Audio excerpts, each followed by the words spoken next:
Hello guys, welcome to lilies music academy. So நம்மள நிறைய பேருக்கு வந்து ஸ்டைல் யூஸ் பண்ணுவோம், அதெல்லாம் தெரியும். ஸோ இந்த லெஃப்ட்டில் இருக்கக்கூடிய போர்ஷனை எப்படி ஆக்சஸ் பண்ணுறது அப்படி சொல்லி கொஞ்சம் பேருக்கு தெரிஞ்சிருக்கலாம், சில பேருக்கு தெரியாமல் இருக்கலாம். ஸோ உங்களுக்கான வீடியோ தான் இது. ஸோ இதில் பார்த்திங்க அப்படின்னா நமக்கு நார்மலாக அக்கம்பேனிஸ் நமக்கு தெரியும். கீபோர்டில் ஏசிஎம்பி ஆன் ஆஃப் இது நமக்கு தெரியும். இது ஆன் பண்ணாதான் லெஃப்ட்டில் கார்டு மூடு ஆன் ஆகும். ஸோ இது ஆன் பண்ணலைன்னா கார்டு மூட் நமக்கு இருக்காது. ஸோ இது ஆன் பண்ணால் தான் கார்டு ஆன் ஆகும். ஸோ இதில் இதை ஆன் பண்ணதுக்கு அப்புறமா நம்ம ஃபங்க்ஷன் இங்கே தான் பண்ணணும், லெஃப்ட்டுக்குள்ள ஆக்சஸ்க்கு. ஸோ நார்மலாக ஸ்ப்ளிட்டை நாங்கள் லாங் ப்ரெஸ் பண்ணிங்கன்னா இந்த மாதிரி ஃபங்க்ஷன் போகும். சில கீபோர்டில் பார்த்தீங்கன்னா ஷிஃப்ட் அப்படின்ற ஒரு பட்டன் இருக்கும். ஷிஃப்ட்டை லாங் ப்ரெஸ் பண்ணிவிட்டு நீங்கள் ஸ்ப்ளிட் அமுக்குனீங்கன்னா இந்த ஃபங்க்ஷனுக்குள்ளே வந்துடும். ஸோ இப்போ பார்த்தீங்கன்னா நமக்கு வாய்ஸ் செஷன் இருக்குது. ஸோ நீங்கள் கேட்டகரி மூவ் பண்ணி பார்த்தீங்கன்னா தெரியும், எஸ் வாய்ஸ்ன்ற ஃபங்க்ஷன் தான் இதுக்குள்ளே வாய்ஸ் செட் பண்ணுறது. ஸோ இதில் போயிட்டு நான் வந்து எப்பவுமே சிங்ஸ் தான் யூஸ் பண்ணுவேன். சிங்ஸ் வச்சுட்டு நீங்கள் என்ன பண்ணலான்னா, இப்போ நீங்கள் ஜஸ்ட் இந்த ஸ்ப்ளிட்டுன்றதை ஆன் பண்ணி பாருங்கள். இப்போ லெஃப்ட்டில் வந்து உங்களுக்கு அந்த ஸ்ட்ரிங்ஸ்குள்ளே ஒர்க் அவுட் ஆகிட்டு இருக்கும். ஸோ இப்போ நம்ம என்ன பண்ணுறோம், இதில் வந்து ஆக்டேவ் சேஞ்ச் பண்ணணும், கரெக்டான ஆக்டேவ். ஸோ இப்போ நமக்கு பேசிக்கலாக வந்து நம்பர் 1 தான் கரெக்டாக இருக்கும். எப்போவுமே நம்பர் 1 நீங்கள் வச்சுக்கலாம். ஸோ இப்போ நம்பர் 1 வச்சுட்டு வால்யூம் எப்போவுமே கம்மியாக தான் வைக்கணும், 80 அது எல்லாத்தையும் 80க்குள்ளே வைக்கலாம். ஸோ இதோட ஃபங்க்ஷன் இப்போ நான் தெளிவாக சொல்லித்தரேன். இதை ஃபஸ்ட்டு செட்டப் மட்டும் பண்ணிக்கலாம். ஸோ இதை முடித்த உடனே இப்போ பாருங்கள், நான் ஒரு ஸ்டைல் ப்ளே பண்ணி காமிக்கிறேன். இப்போ இந்த ஸ்டைல் கூட எப்படி இது மெர்ஜ் ஆகுதுன்னு பாருங்கள்.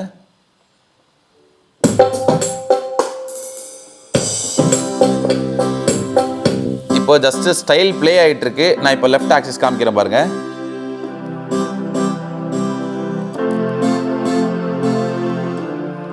ஸோ நீங்கள் அது வரைக்கும் எந்த சவுண்டும் இருக்காது, நார்மலாக ஸ்டைல் போயிட்டுருக்கும். நீங்கள் இங்கே ப்ரெஸ் பண்ணும்போது அந்த ஸ்டைலோட சவுண்டு கேட்கும். நான் உங்களுக்கு சவுண்டை கொஞ்சம் இன்க்ரீஸ் பண்ணி காமிக்கிறேன்.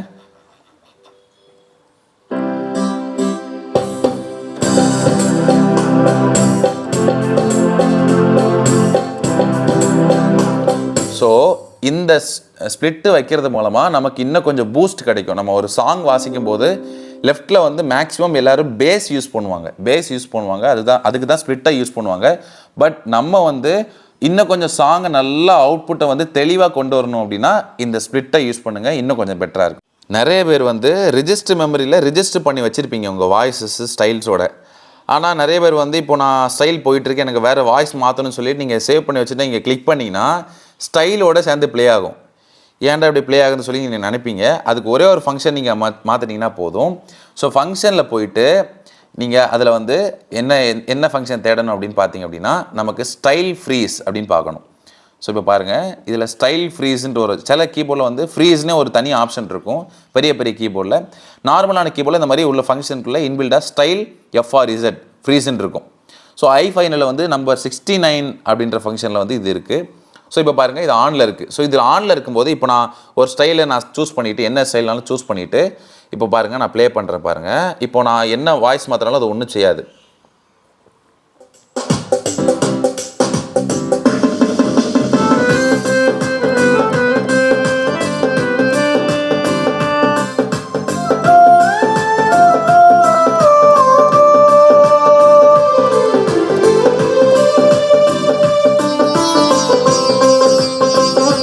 ஸோ புரியுதா? அதனால் நீங்கள் என்ன பண்ணணுன்னா இந்த ஸ்டைல் ஃப்ரீஸை ஆன் பண்ணி வைக்கணும். இதே டைம் நான் இப்போ பாருங்கள் ஆஃப் பண்ணி காமிக்கிறேன். இப்போ ஆஃப் பண்ணிவிட்டு நான் ஒரு ஸ்டைல் சூஸ் பண்ணியிருக்கேன்ல, இப்போ பாருங்கள் வாய்ஸ் மாற்றி காமிக்கிறேன், எப்படி ஸ்டைலோட வருது பாருங்கள்.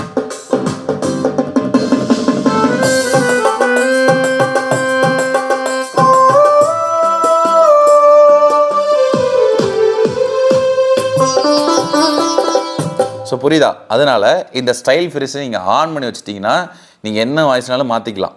ஸோ இது ஆஃபில் இருந்துச்சு அப்படின்னா நீங்கள் அந்த டைமில் இப்போ ஏதோ ஒரு ஸ்டைலில் வச்சுருப்பீங்க, அந்த டைமில் ஏதோ ஒரு உங்களுக்கு பிடிச்ச வாய்ஸை செட் பண்ணி நீங்கள் ஸ்டோர் பண்ணி வச்சுருப்பீங்க.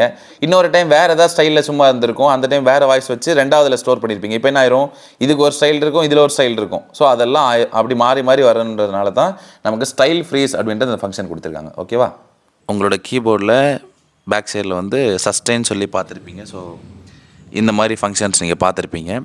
இந்த சஸ்டெயின் எதுக்காக அண்ட் இது எப்படி யூஸ் ஆகுதுன்னு சொல்லி இன்றைக்கி பார்க்க போகிறோம். வாங்க பார்க்கலாம். நிறைய பேருக்கு வந்து சில கீபோர்ட்ஸில் பார்த்திங்கன்னா இன்பில்டாகவே சஸ்டெயின் ஆன் ஆஃப் அப்படின்ற ஃபங்க்ஷன்ஸ் இருக்கும். நீங்கள் ஃபங்க்ஷனில் போய்ட்டு உங்களோட ஃபங்க்ஷனை நீங்கள் கிளிக் பண்ணிவிட்டு சில கீபோர்டை ஃபங்க்ஷனை மட்டும் கிளிக் பண்ணிகிட்டே இருந்தால் தான் அடுத்தடுத்த ஃபங்க்ஷனுக்கு போகும். ஸோ இந்த மாதிரி பெரிய கீபோர்டுகளில் ஃபங்க்ஷனை நீங்கள் கிளிக் பண்ணிவிட்டு கேட்டகரி மூவ் பண்ணால் மட்டும்தான் அடுத்தடுத்த ஃபங்க்ஷன்ஸ்க்கு போகும். ஸோ நீங்கள் ஜஸ்ட் என்ன பண்ணுங்கள், உங்களோட நார்மலான கீபோர்ட் சின்ன சின்ன கீபோர்ட்ஸ்க்கெலாம் ஃபங்க்ஷனை மட்டும் கிளிக் பண்ணிகிட்டே இருந்தீங்கனாலே அடுத்தடுத்த ஃபங்க்ஷன் போகும். அதில் சஸ்டெயின் ஆன் கொடுத்தீங்கனாலே அது ஆன் ஆயிரும். இந்த மாதிரி i500 அந்த மாதிரி உள்ள கீபோர்ட்லாம் பார்த்தீங்க அப்படின்னா நமக்கு இந்த மாதிரி நாப்ஸ் கொடுத்துருப்பாங்க.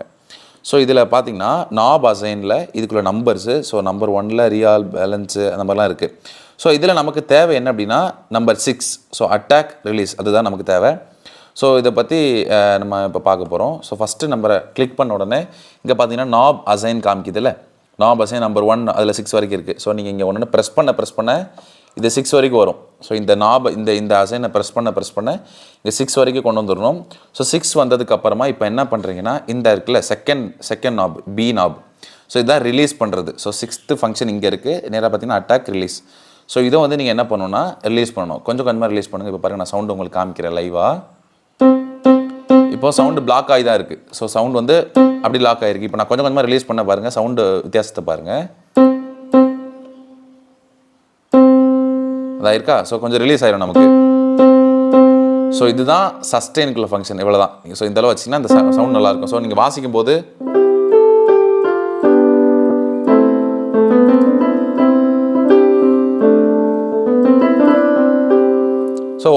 நல்லாயிருக்கும். இதுதான் நம்ம சஸ்டெயினுக்குள்ள ஃபங்க்ஷன். ஸோ இதில் வந்து பார்த்திங்க அப்படின்னா நமக்கு சஸ்டெயின் பெடல்னு ஒன்று உண்டு, இந்த இப்போ நீங்கள் ஸ்க்ரீனில் பார்க்குற இமேஜ் மாதிரி. ஸோ அதை வந்து இதில் இன்புட் பண்ணி நம்ம வந்து யூஸ் பண்ணுவாங்க. ஸோ அது வந்து சஸ்டெயின் பெடல், ஓகேவா. நெக்ஸ்ட்டு நம்ம பார்க்க போகிறது வந்து இந்த அவுட்புட்டு, அதாவது இந்த கீபோர்ட்லேருந்து பெரிய ஸ்பீக்கர்லாம் கனெக்ட் பண்ணோம் அப்படின்னா நம்ம இந்த ஃபோன்ஸ் அவுட்புட்ன்ற இந்த ஆப்ஷனை தான் யூஸ் பண்ணுவோம். ஸோ இதுக்கு வந்து பார்த்திங்க அப்படின்னா 6.35 mm உள்ள இந்த ஜாக்கு தான் நம்ம யூஸ் பண்ணணும். ஸோ இது வந்து பார்த்திங்கன்னா 6.35 mm ஜாக்கு. ஸோ இதை வந்து இங்கே கனெக்ட் பண்ணிட்டீங்கன்னா நம்ம நெக்ஸ்ட்டு இந்த மாதிரியே இன்னொரு ஹெட் இருக்கும், அந்த ஹெட்டை நம்ம ஸ்பீக்கரில் கனெக்ட் பண்ணணும். ஸோ இதுதான் வந்து இதில் அவுட்புட்டுக்கு நம்ம கனெக்ஷன் கொடுக்குறது. ரெண்டாவது பார்த்திங்கன்னா இப்போ ஸ்க்ரீனில் தெரிகிற மாதிரி நமக்கு வந்து இதில் வந்து நம்ம கன்வெர்ட்டர்னு சொல்லுவாங்க, ஆடியோ கன்வெர்ட்டர் இல்லை ஹெட்ஃபோன் கன்வெர்ட்டர்னு சொல்லுவாங்க, ஹெட்ஃபோன் ஜாக்குன்னு சொல்லுவாங்க.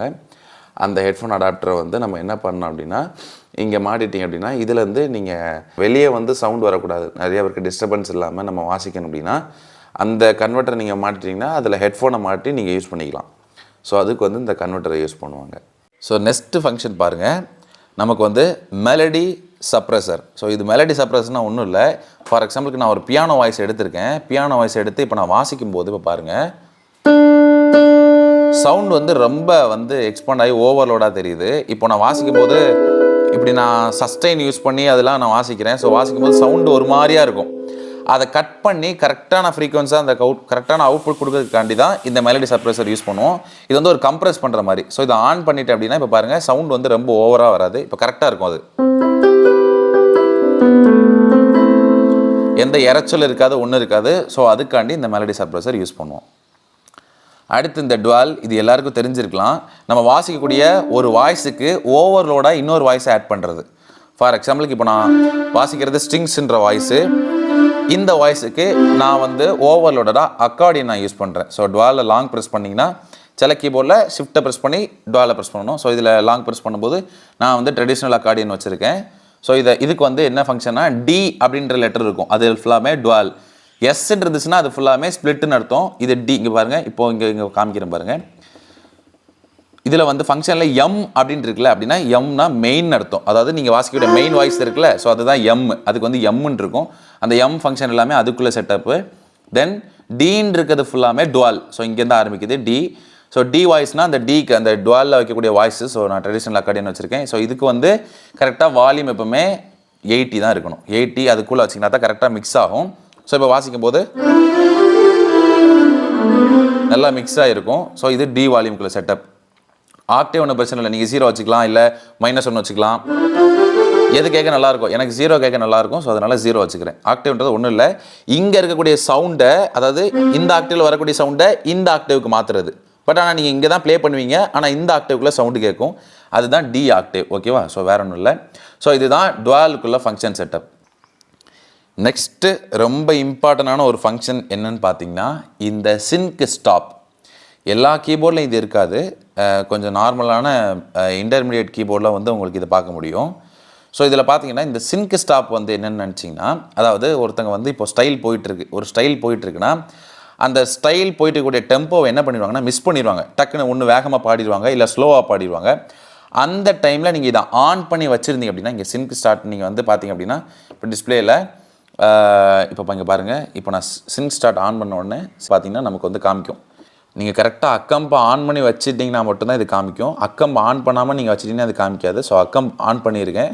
இப்போ பாருங்கள் சின்க் ஸ்டாப்ன்றது நமக்கு வந்துருச்சு. ஸோ சின்க் ஸ்டாப் நீங்கள் ஆன் பண்ணிங்கன்னா இங்கே நமக்கு காமிக்கும். இப்போ பாருங்கள், ஸோ சின்க் ஸ்டாப். ஸோ அப்போது ஸ்டைல் போயிட்டு இருக்கும்போது இப்போ பாருங்கள், நான் பாருங்கள் இங்கே ப்ரெஸ் பண்ணுற வரைக்கும் தான் அந்த சவுண்டு கேட்குது. ஸோ இப்படி போயிட்டுருக்குன்னா டக்குன்னு மிஸ் பண்ணிட்டாங்க அப்படின்னா நீங்கள் டக்குன்னு மாற்றுறதுக்கு எப்படி மாற்றுறேன் பாருங்கள்.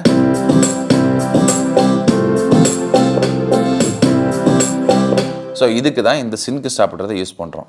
டக்குன்னு அந்த டெம்போ மிஸ் பண்ணிட்டாங்கன்னா நீங்கள் அடுத்த 1 கவுண்ட் கரெக்டாக ஆரம்பிக்கிற இடம் எதுவோ, முக்கியமான பாயிண்ட் எதுவோ அதுக்கு கரெக்டாக இந்த இடத்துல நீங்கள் விட்டு ஆரம்பிச்சிடும். ஆனால் கேப் விட்டுறக்கூடாது, உடனே மாற்றணும். இப்படி அந்த மாதிரி நீங்கள் மாற்றுறதே தெரியாமல் டக்குன்னு அடுத்த கவுண்ட்டுக்கு மாற்றுற மாதிரி இதை யூஸ் பண்ணிக்கலாம். இதுதான் சின்க் ஸ்டாப்போட ஃபங்க்ஷன். தென் நிறைய பேர் வந்து சாங்குக்கு முன்னாடி வந்து நமக்கு வந்து ஒரு இன்டர்லோடு ப்ரீலோடு வந்து நமக்கு போட தெரியல அப்படின்னா ஒன்றுமே பிரச்சனை இல்லை. இங்கே நம்ம கீபோர்டில் டிஃபால்ட்டாக இன்ட்ரோ அப்படி கொடுத்துருக்காங்க, இன்ட்ரோட ஒரு ஃபங்க்ஷன். ஸோ ஜஸ்ட் நீங்கள் என்ன பண்ணுங்கள், இன்ட்ரோன்றதை ப்ரெஸ் பண்ணிவிட்டு நீங்கள் ஸ்டைலை ஸ்டார்ட் பண்ணி விட்டீங்க அப்படின்னா பாருங்கள், அதுவே நமக்கு வந்து ஒரு இன்ட்ரோ கொடுத்துரும் பாருங்கள்.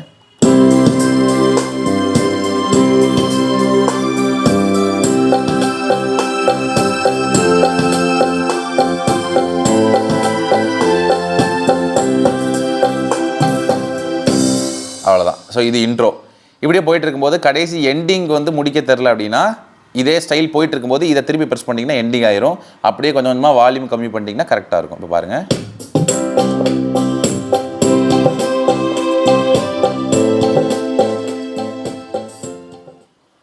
அவ்வளோதான். ஸோ இந்த மாதிரி ஸோ நீங்கள் இது ending and intro. So intro and எண்டிங்க்கு இந்த ஃபங்க்ஷன் யூஸ் பண்ணுவோம். ஸோ இவ்வளோ தான் பேசிக்கலாக நமக்கு கீபோர்டில் வந்து முக்கியமான ஃபங்க்ஷன்ஸ் இது மட்டும்தான். எக்ஸ்ட்ரா நிறைய ஃபீச்சர்ஸ் இருக்குது. ஸோ அதெல்லாம் நமக்கு ரொம்ப முக்கியம் கிடையாது. இதுதான் ரொம்ப ரொம்ப முக்கியமான பார்ட்ஸு அண்டு ரொம்ப முக்கியமான செஷன்ஸ்.